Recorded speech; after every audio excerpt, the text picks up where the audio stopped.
Tas sa ugali wala pa rin binago, tao pa rin pag umaharap sa tao.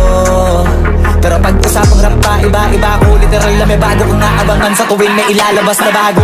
Yan ang ginawang pambawi sa nakikinig palagi, para masalo sila ganahan na yung mga bago ko hanapin. Yung iba naman nababawan, pero di na para atupagin.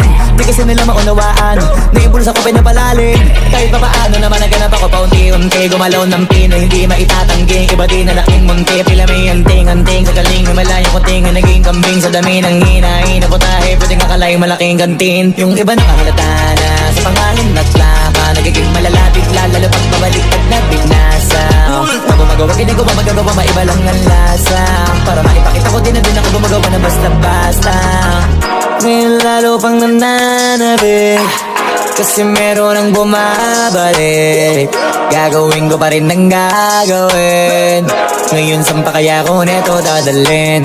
Subok na subok na yung lagi niyong sinusubok nun. Yung mga nanubok, yung ilong umusok, tsaka kumulutong bong.